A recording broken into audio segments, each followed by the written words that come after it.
stage, and then part of that will include a Q&A. Thank you to all of you who submitted questions online beforehand. So if you're a lucky one, I'm going to get to pick one of those, and we'll get to ask Alex and Geddy one of those questions a little bit later. I should also say hello to everyone out there watching on the stream. Thank you for tuning in. Enjoy it. People around the world are watching today. I also want to thank our partner, SiriusXM. We're recording this for SiriusXM, and the Rush Fan Day special will actually be airing on multiple channels throughout the next week on SiriusXM. So thank you so much to our partners there. Afterwards, I'll walk through some of the specifics for all of you for going downstairs and getting your book signed. Just remember, there's a lot of you, and we're all in this together. Just keep that in mind all day, all right? So, without further ado, ladies and gentlemen, let's give it up for Rock and Roll Hall of Fame inductees, Alex Lifeson and Geddy Lee.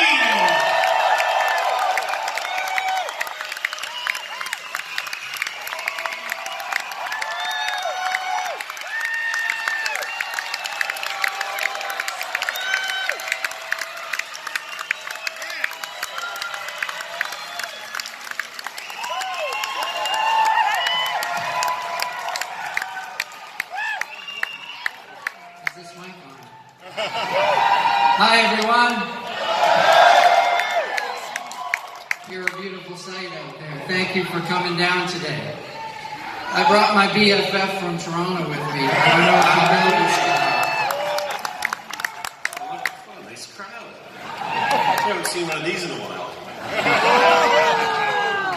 I see some familiar faces. Yeah, but still familiar faces for sure. Yeah, definitely. Why are we here again? Well, we're going to talk about your book for starters, I think. Oh, right. I'm shamelessly promoting a book. Yeah, and then we're going to do... You're shamelessly promoting. You know, I got the book a couple weeks ago. I think I got a copy from you, and I got to say, I don't know if any of you have the book yet. Yep. Isn't it awesome? Yeah. Honest to God, I love it. I think it is so good. It's so interesting, fascinating information, but in such a... It's the first installment. But it's just a real pleasure to go through that book and read all the interesting stuff, but it's done in such a conversational way. It's really, it's not too much geeky muso kind of stuff, and the photographs are beautiful, and it's also a great weight. You can keep stuff down. You can exercise with it. Yeah, you can throw it at people, and so just don't drop it on your foot. Exactly. So thank you. I appreciate you saying that. I mean it sincerely. When you started, I mean, it's been a couple of years that you've worked on the book. Yeah. How did you lead up to that? Like, what inspired you to do it? It was a lot of work. Yeah, I didn't realize it was going to be so much work, of course. Maybe I would have had second thoughts about it. But it all started like this. So I talk about this in the book, of course, but just to do a little bite-sized capsule of it. Back when we were rehearsing, I think it was for the Clockwork Angels tour, somebody approached me and wanted to trade one of my backup instruments, not a main instrument, but just one of my instruments for a vintage bass. And I had never collected any vintage basses because the only basses I used in my career were really basses that would fit into the kind of identity and soundscape that I was trying to develop for myself. So, and that's the story with most musicians, right? I mean, like, you use the instruments as tools to give you the tone you want to express yourself the way you need to. So I never looked at my own instrument as collectibles, just as my tools, just as you do. I said, okay, I was kind of curious because one of the basses was a 1953 Fender Precision bass, and that's the year of my birth.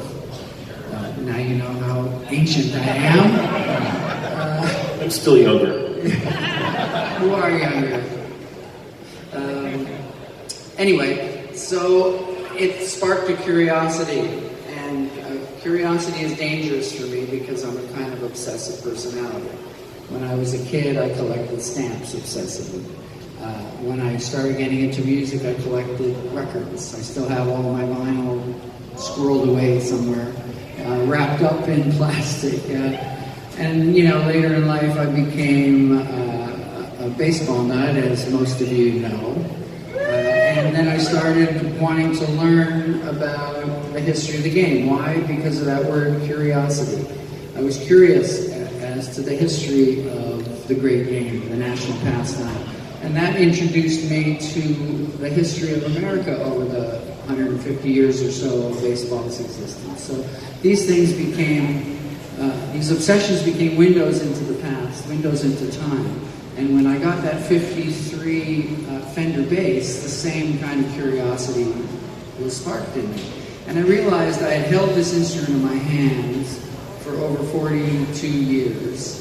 And I knew very little about how it came to exist. You know, I knew very little about all the stories and all the people that went into developing these instruments in the middle of the century.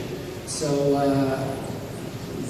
I said to Scully, I said, hey, maybe we should just get a modest collection of maybe 12 iconic basses from the guys that I love, like Jack Bruce's EV3, and, you know, Entwistle's Thunderbird, etc., etc. McCartney's 501 violin bass. And that was my modest goal back then. About 280 basses later. So, anyway, to directly relate to your question, during the collecting of basses, like any other obsession, you learn stories. You learn stories. Some of these basses arrive with stories, you know, owned by one guy. For example, there's one of my basses that I got from, it's a 1964 Dakota Red Jazz bass, and I found it in Dublin. And it belonged to one gentleman who played an Irish show band, and he played that bass his whole life. And when I opened the case, you could smell the beer and the cigarettes wafting out, and it looked like it had lived a life. And so those kind of instruments speak to me, and I started thinking about how people spend their time. Okay, so this was a guy who didn't get to play big arenas like we do, but what did he do? Whenever he could, he got a gig, and he played with that bass, and that was everything to him. It was, for a time, probably a way of him making a living. For a time, it was how he got his jollies on the weekend. So I have great respect for those things. So as I started collecting more basses, more of these stories started tumbling out. And sometimes the stories were stories in acquiring the thing. Sometimes they were the instruments themselves, and sometimes they were just nerdy sort of pursuits of why is this bass different in 1967 than it was in 1960. So all those things said to me, I said to myself, you know what, there really isn't a book out there that does my instrument justice.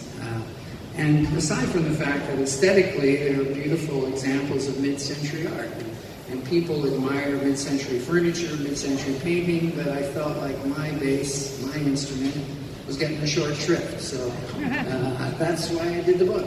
And I had no idea it would be such a monumental pursuit. You know, we've